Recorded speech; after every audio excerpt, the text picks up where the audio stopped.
Assalamualaikum warahmatullahi wabarakatuh. Shalom, Om Swastiastu, Namo Buddhaya, Salam Dekat Belajar. Perkenalkan, nama saya Johannes Pratista Halim. Saya merupakan seorang dosen di program studi Strata 1 Manajemen Fakultas Ekonomi dan Bisnis Universitas Kristen Indonesia Kudus. Pada kesempatan kali ini, saya akan menyampaikan tentang pernyataan diri dosen dalam menuju kerja di Dharma Perguruan Tinggi dalam bidang pengajaran.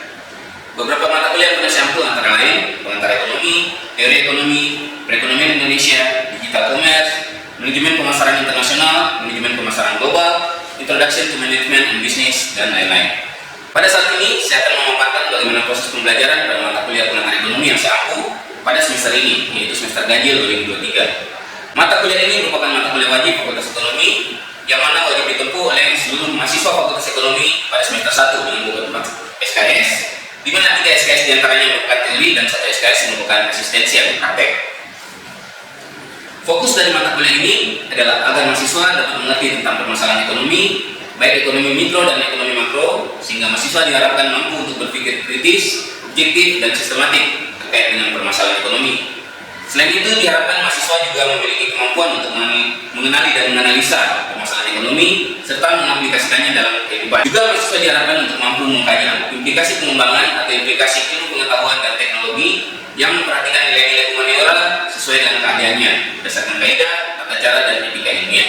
Setelah mengikuti proses pembelajaran pada pertemuan kali ini atau pada pertemuan keempat, capaian pembelajaran mata kuliah dari mata kuliah ini diharapkan mahasiswa mampu memahami teori permintaan, penawaran, serta proses terbentuknya harga. Dalam menyampaikan mata kuliah ini, saya menggunakan pendekatan DIA, yaitu Delivery, Interaction, dan Assessment. Delivery merupakan proses yang saya lakukan dalam menyampaikan materi pembelajaran pada mahasiswa. Adapun metode yang saya gunakan dalam proses delivery ini antara lain: yang pertama, memberikan kuliah dengan tatap muka secara langsung dengan metode ceramah, menggunakan alat bantu PowerPoint, serta mengarahkan mahasiswa untuk membaca buku referensi dan mereview kembali materi kuliah pada minggu sebelumnya melalui presentasi kelompok yang dilakukan oleh mahasiswa. Adapun buku referensi yang saya gunakan antara lain: yang pertama adalah Mikroekonomi dari pengantar edisi ketiga oleh Sadono Sukirno, Makroekonomi dari pengantar edisi ketiga oleh Sadono Sukirno, pengantar teori ekonomi pendekatan kepada teori ekonomi mikro dan makro edisi revisi oleh Suherman Rosidi, dan Ekonomika Mikro edisi revisi oleh Lia Ameliawati dan Asfia Murni. Demi terbangunnya proses interaction dalam proses perkuliahan, maka saya lakukan proses tanya jawab maupun diskusi di sela-sela ceramah yang saya lakukan. Hal ini untuk melihat apakah mahasiswa mengerti serta memahami mengenai materi yang telah saya sampaikan. Selain itu, saya juga membuka forum diskusi kepada mahasiswa di akhir sesi pembelajaran untuk memberikan kesempatan kepada mahasiswa mengemukakan pertanyaan mereka jika ada bahasan yang kurang mereka pahami dari materi yang baru saja saya sampaikan. Untuk asesmen penilaian dari mata kuliah pengantar ekonomi ini terdiri dari 5 poin penilaian, yaitu yang pertama, kehadiran mahasiswa minimal 75% untuk lulus dari mata kuliah ini. Yang kedua, keaktifan di kelas 10%. Yang ketiga, nilai tugas 20%. Yang keempat, nilai UTS atau ujian tengah semester 30%. Dan yang terakhir, nilai UAS sebesar 40%. Berikut adalah salah satu contoh video proses pembelajaran mata kuliah pengantar ekonomi pada minggu keempat dengan topik teori permintaan, penawaran, dan harga atau keseimbangan pasar. Mari kita saksikan bersama. Oke, baik, selamat siang semua. Oke, kita ketemu lagi ya di mata kuliah pengantar ekonomi minggu keempat. Jadi sebelum kita mulai seperti biasa, minggu lalu kita review materi minggu lalu. Jadi kita memperhatikan presentasi. Dua, oke. Yang kedua saya salah. Orang saja.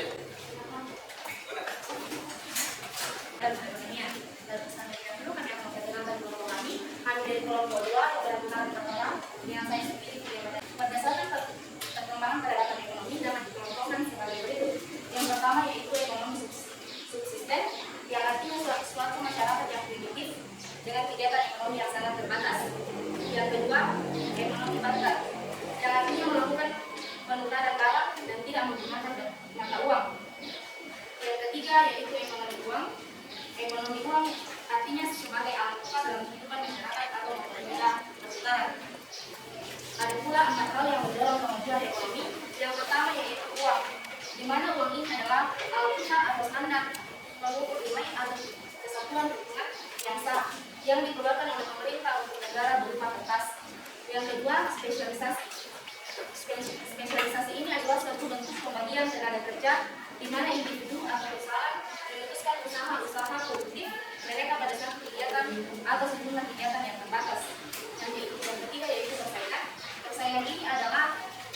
para penjual bersaing bersama-sama untuk mendapatkan sebuah keuntungan. Dan hal yang mendorong penanaman ekonomi yang kreatif yaitu teknologi. Teknologi adalah keseluruhan sarana untuk menyediakan barang-barang yang diperlukan bagi kelangsungan dan kenyamanan hidup manusia. Kita masuk dalam sistem ekonomi. Setiap masyarakat atau bangsa menggunakan cara yang berbeda untuk menjawab masalah ekonomi masyarakat. Terdapat dua sistem ekonomi yang saling bersaing dalam pengaruhan dunia. Pertama, sistem ekonomi komando atau ekonomi terpusat, yaitu sistem pada sektor perekonomian di mana pemerintah memegang kekuasaan penuh di dalam pelaksanaannya. Yang kedua, sistem ekonomi pasar, yaitu sebuah sistem ekonomi yang menekankan pusat terkait investasi, produksi, dan distribusi. Pada bulan memberikan sistem ekonomi pasar, memberikan kebebasan kepada individu atau masyarakat untuk melakukan yang terbaik melalui mekanisme harga pasar, memberikan informasi yang tepat. Pasar dapat menggalakkan kontrol produksi maupun barang secara efisien. Melalui persaingan, pasar mendorong lahirnya inovasi dan teknologi baru.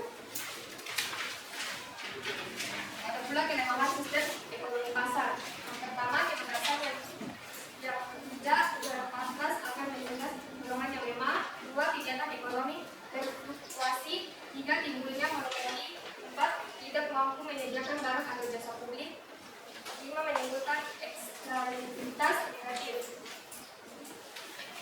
Tujuan campur tangan pemerintah. Yang pertama, mewujudkan terciptanya keadilan dalam masyarakat. Yang kedua, mengurangi dampak eksternalitas negatif. Yang ketiga, menjaga agar terjadi stabilitas dan pertumbuhan ekonomi yang mantap.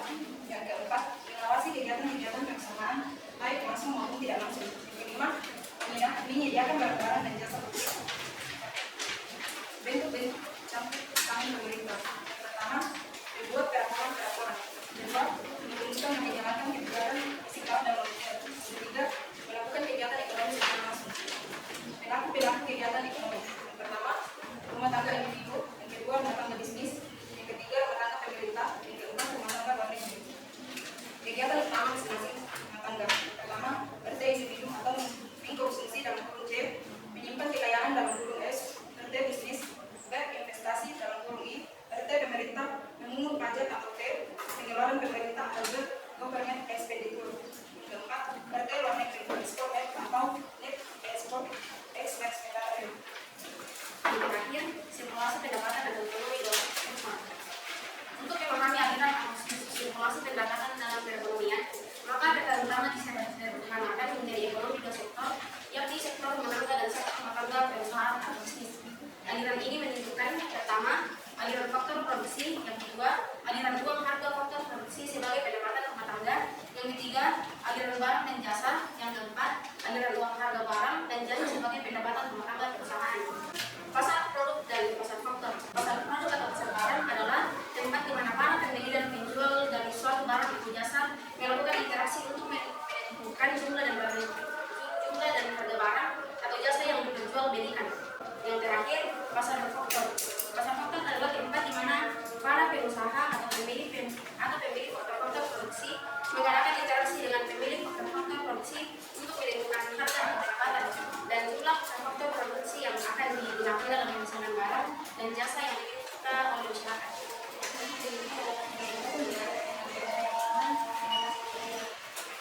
Oke, saya bertanya ya, saya mau review dulu, kalian sudah sampai di mana di pelajaran minggu lalu ya? Oke, jadi berdasarkan perkembangan zaman, uang itu berkembang menjadi tiga bentuk, apa saja? Uang apa? Uang barang, atau komoditi, ada uang kepercayaan, kredit money, dan yang ketiga, oke, kita alam dan harga. Jadi apa maksudnya kita belajar materi ini ya? Jadi ini adalah salah satu materi dari ekonomi mikro, ya. Jadi pengantar ekonomi itu terdiri dari ekonomi makro dan ekonomi mikro. Ini adalah salah satu materi dari ekonomi mikro. Jadi apa yang diharapkan kalian belajar materi ini? Yang pertama kalian mengerti apa itu permintaan.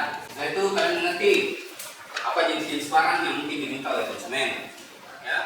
Yaitu kalian nanti dapat memahami bagaimana caranya menggambarkan permintaan dengan kurva, dengan tabel, ya.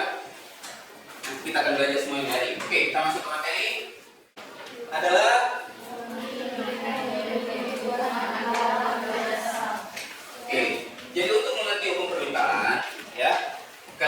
memposisikan diri kalian sebagai konsumen. Ya.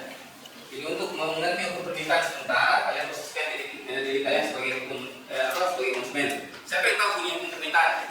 Hukum permintaan. Jika harga naik, permintaan turun. Jika harga turun, itu berlaku ceteris paribus. Apa lagi artinya ceteris paribus? Apa itu ceteris paribus? Semua hal lain tetap sama. Apa? Semua hal lain tetap sama. Semua hal lain tetap sama. Oke. Berlaku jika asumsinya terpenuhi. Oke, berlaku jika asumsinya terpenuhi. Siapa namanya? Kapianti. Terus lima ya. Jadi berlaku jika asumsinya terpenuhi. Apa asumsinya? Asumsinya adalah yang berubah hanya faktor harga saja. Faktor yang lain selain faktor harga dianggap tetap. Jadi ada beberapa faktor yang dapat mempengaruhi permintaan. Oke, kita masuk ke ini dulu ya. Lihat ya. Jadi dua keinginan yang saling berlawanan, ada permintaan dan penawaran, itulah yang membentuk yang namanya harga. Ya, harga. Jadi harga tersebut dikenal sebagai harga pasar atau harga keseimbangan. Simbolnya E. Jadi kalau kalian gambarkan dengan kurva, ya, kurvanya seperti ini.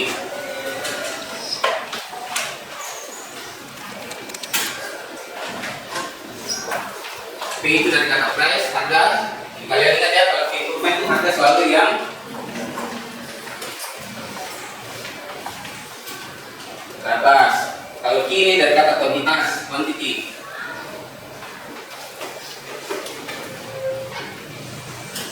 Ini kurva permintaan, simbolnya D dari kata demand.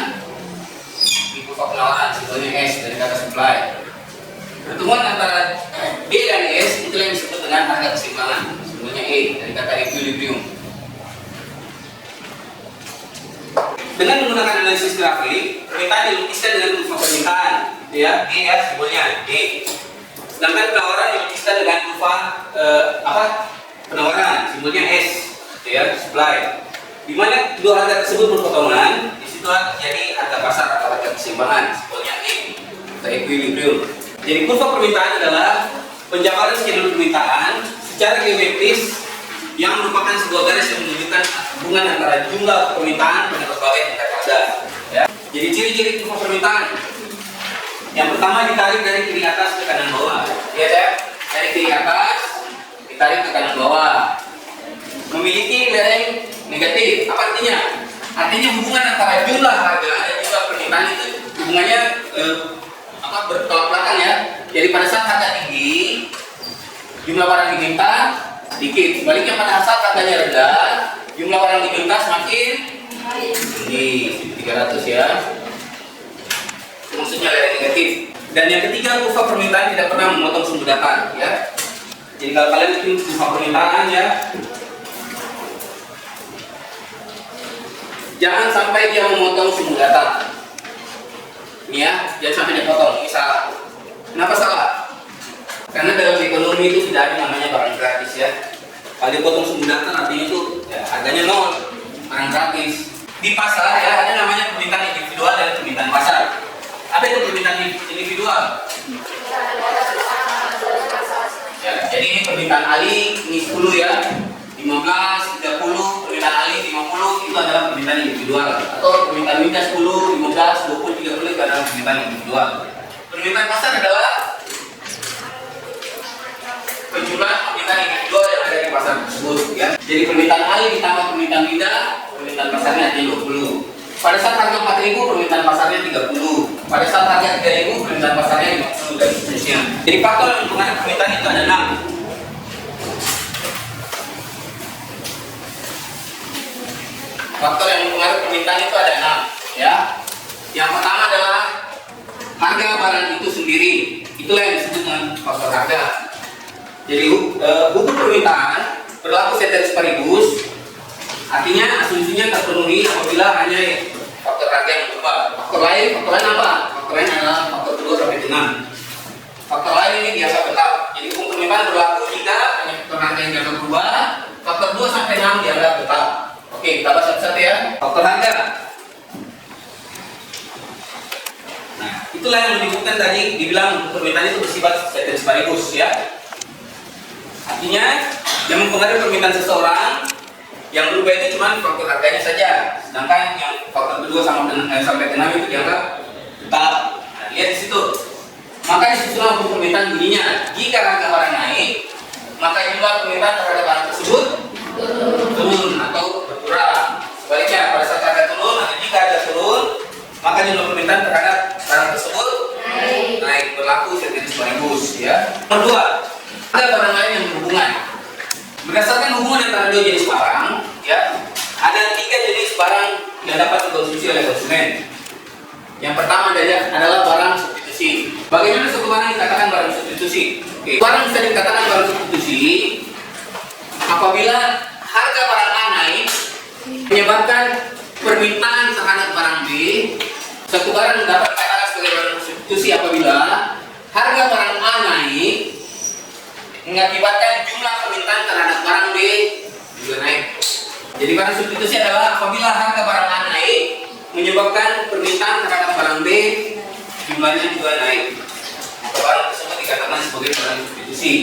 Yang kedua, ada namanya barang komplementer. Nah, bagaimana itu barang komplementer? Barang yang saling melengkapi. Oke, syaratnya bagaimana? Syaratnya barang komplementer adalah apabila harga barang A naik mengakibatkan permintaan terhadap barang B turun. Sebaliknya, harga barang A turun mengakibatkan permintaan terhadap barang B naik. Itulah yang disebut dengan barang komplementer. Yang ketiga adalah barang netral, barang yang tidak berhubungan. Jadi berapapun perubahan terhadap harga barang A tidak mengakibatkan perubahan terhadap harga barang B. Tidak mengakibatkan perubahan permintaan terhadap barang B, ya. Berapapun perubahan harga barang A tidak mengakibatkan perubahan jumlah permintaan pada barang B. Itu yang disebut dengan barang netral. Nah, dengan hubungan antara harga dengan pendapatan konsumen. Bagaimana hubungan antara permintaan dengan pendapatan konsumen? Jadi pada saat pendapatan naik, kalian sekarang, ya, kalian gaji 1 juta, bulan depan gajinya jadi 2 juta. Permintaan terhadap suatu barang naik atau turun? Naik. Jadi pada saat pendapatan naik, jumlah permintaan juga naik. Itu hubungan antara pendapatan dengan permintaan, ya. Nah, dikaitkan dengan pendapatan konsumen adalah ini jenis barang. Yang 4, berdasarkan pendapatan konsumen. Oke, berdasarkan pendapatan konsumen, faktor ketiga, ya, pendapatan konsumen, ada 4 jenis barang. Ada 4 jenis barang. Yang pertama adalah barang normal. Yang kedua, barang inferior. Tiga, barang inferior. Dan yang keempat, barang esensial. Jadi ini keempat ini adalah jenis barang yang kalian hubungkan dengan jumlah permintaannya, kalian hubungkan dengan pendapatan konsumen. Oke, kita mulai dari yang nomor 1, ya. Yang bagaimana itu barang normal?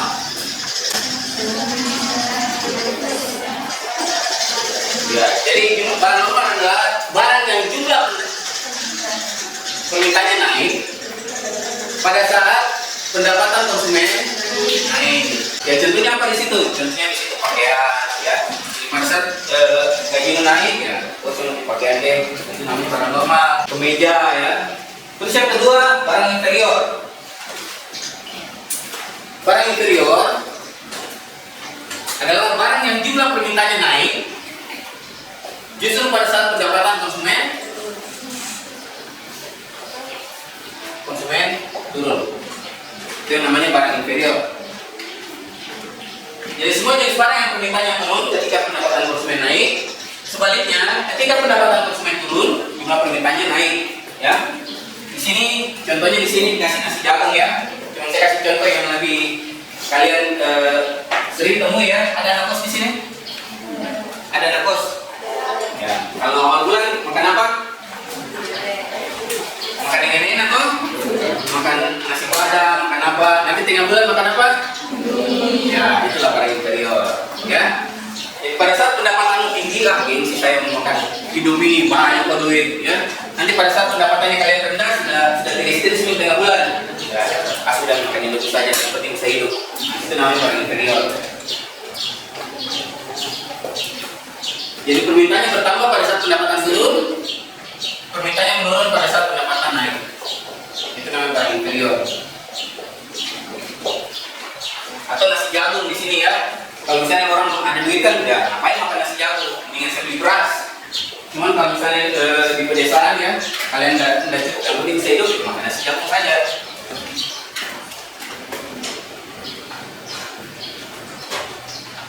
Oke, yang ketiga, barang superior. Yang bagaimana sih itu barang superior?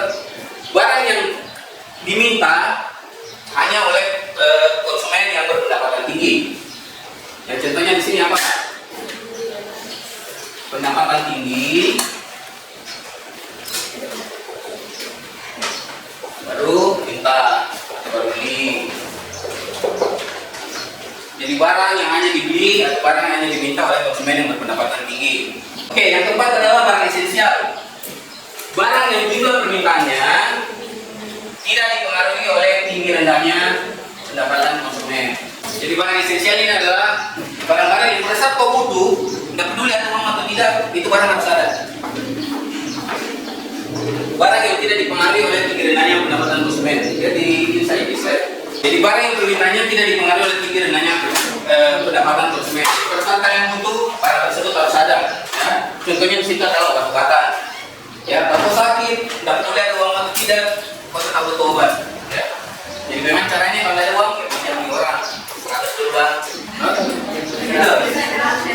Cepet dulu bang. Adakah 100? Ada. Oke, sampai sini yang bertanya. Nah, sekarang bagaimana hubungan antara cita rasa atau selera konsumen dengan permintaan? Jadi pada saat suatu produk lagi disenangi, ya atau cita rasa masyarakat terhadap produk tersebut lagi tinggi, maka permintaan terhadap barang tersebut naik atau turun? Naik. Jadi barang yang lagi diminati atau lagi tren, ya, maka permintaannya akan naik. Ini adalah faktor nomor 4, ya. Yang ketiga tadi pendapatan, 4 adalah cita rasa konsumen. Yang kelima adalah jumlah penduduk atau jumlah konsumen. Jadi jika jumlah penduduk bertambah atau orang semakin banyak, maka jumlah permintaan terhadap suatu barang banyak atau turun? Nah, semakin meningkat juga ya, makin bertambah dan sebaliknya. Perkiraan tentang harapan atau keadaan di masa depan, ini adalah faktor 6. Jadi suatu barang yang diperkirakan akan dibutuhkan di masa depan, maka jumlah permintaannya terhadap barang tersebut naik atau turun? Atau kita lagi ramalkan 3 bulan kemudian harga emas itu naik ya, misalnya sekarang 1 gram misalnya 100.000 jadi 700.000. Permintaan terhadap emas sekarang bagaimana? Naik atau turun? Jadi kalau kau ramalkan atau harapan keadaan di masa depan itu barangnya apa? Membaik, tentunya permintaan terhadap barang tersebut juga akan bertambah. Oke, jadi rangka pikir permintaan. Permintaan muncul akibat adanya kebutuhan atau keinginan dari manusia, ya. Tapi tidak selamanya keinginan atau kebutuhan tersebut didukung dengan daya beli. Maka dari itu permintaan dapat dibedakan menjadi 2, ya. Yang pertama adalah permintaan potensial atau potensial demand. Permintaan potensial punya permintaan atau keinginan seseorang yang tidak atau belum didukung oleh daya beli. Sedangkan permintaan efektif, keinginan untuk memiliki barang dan jasa yang didukung oleh daya beli atau mampu membayar harganya. Jadi apa itu permintaan? Permintaan adalah sejumlah barang atau jasa yang hendak dibeli oleh konsumen pada tingkat harga tertentu, waktu tertentu dan jumlah tertentu, waktu dan tempat tertentu.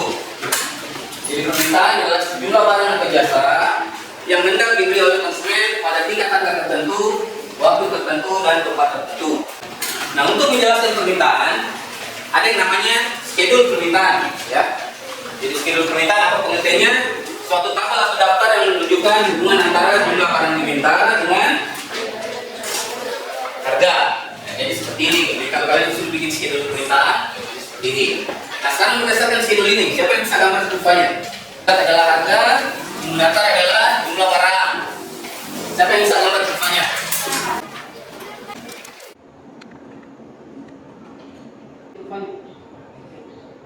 Hubungan. Jadi kurva permintaan adalah penjabaran schedule permintaan secara geometris yang merupakan sebuah garis yang menunjukkan hubungan antara jumlah permintaan pada berbagai tingkat harga. Ya, jadi lihat di situ. Jadi ciri-ciri kurva permintaan. Yang pertama ditarik dari kiri atas ke kanan bawah. Lihat ya, dari kiri atas ditarik ke kanan bawah. Memiliki Apa artinya?